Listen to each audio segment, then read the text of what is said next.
بسم اللہ الرحمن الرحیم۔ السلام علیکم دوستو، آج ہم آپ کی خدمت میں مثالی انسانی معاشرے کی تشکیل جہاں پر ظلم و جبر سے بچا جا سکے اور انصاف کا بول بالا ہو، آج اس حوالے سے ہم گفتگو کر رہے ہیں۔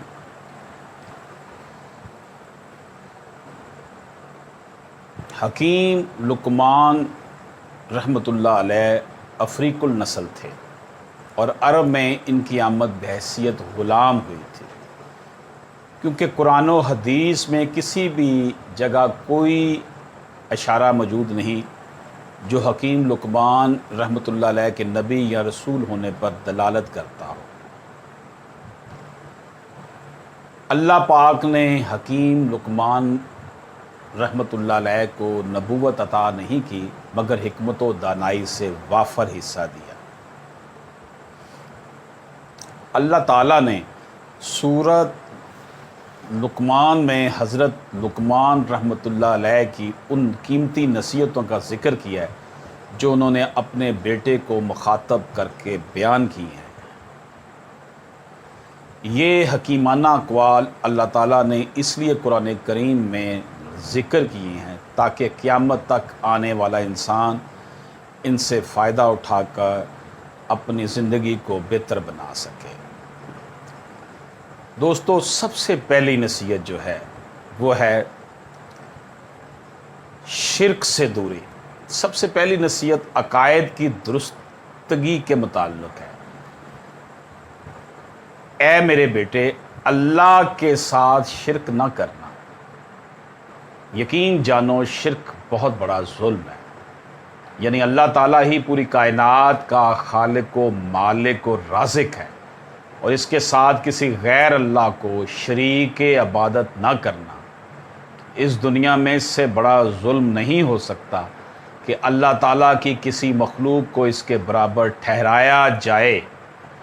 یہی وہ پیغام ہے جس کی دعوت تمام انبیاء اور رسولوں نے دی کہ محبوب حقیقی صرف اور صرف اللہ تعالیٰ ہے، وہی پیدا کرنے والا ہے، وہی رزق دینے والا ہے، اور پوری دنیا کے نظام کو تنہا وہی چلانے والا ہے، اس کا کوئی شریک نہیں۔ ہم سب اس کے بندے ہیں اور ہمیں صرف اسی کی عبادت کرنی چاہیے۔ وہی مشکل کشا، حاجت روا اور ضرورتوں کو پورا کرنے والا ہے۔ ایک سجدہ جسے تو گراں سمجھتا ہے، ہزار سجدوں سے دیتا ہے آدمی کو نجات۔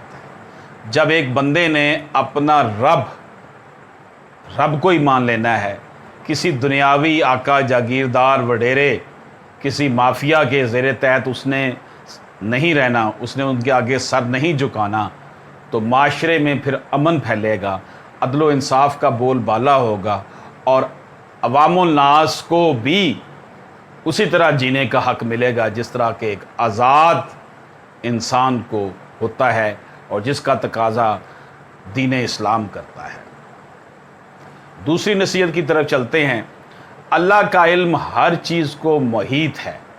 حکیم لقمان رحمۃ اللہ علیہ کی دوسری نصیحت اپنے بیٹے کو یہ تھی کہ اس کا یقین رکھا جائے کہ آسمان و زمین اور اس کے اندر جو کچھ ہے، اس کے ایک ایک ذرے سے اللہ اچھی طرح واقف ہے، کوئی بھی چیز اس سے مخفی نہیں ہے، اور اس پر اس کی قدرت بھی کامل ہے۔ کوئی چیز کتنی بھی چھوٹی سے چھوٹی ہو جو عام نظروں میں نہ آ سکتی ہو، اسی طرح کوئی چیز کتنی ہی دور دراز ہو، اسی طرح کوئی چیز کتنے ہی اندھیروں اور پردوں میں ہو، اللہ تعالیٰ کے علم و نظر سے نہیں چھپ سکتی۔ غرض یہ کہ ہم دنیا کے کسی بھی میدان میں ہوں، تجارت کر رہے ہوں، درس و تدریس کی خدمات انجام دے رہے ہوں، ملازمت کر رہے ہوں، قوم و ملت کی خدمت کر رہے ہوں، لیکن ہمیں ہمارے ماں باپ اور کائنات کو پیدا کرنے والا ہماری زندگی کے ایک ایک لمحے سے پوری طرح واقف ہے۔ ہمیں مرنے کے بعد اس کے سامنے کھڑے ہو کر زندگی کے ایک ایک پل کا حساب دینا ہے۔ اگر ہم نے کسی سے چھپ کر رشوت لی ہے، یا کسی شخص پر ظلم کیا ہے، یا کوئی جھوٹی گواہی دی ہے، یا کسی کو قتل کیا ہے، یا کوئی چوری ڈاکہ کیا ہے، یا کسی کا حق مارا ہے، تو ممکن ہے کہ ہم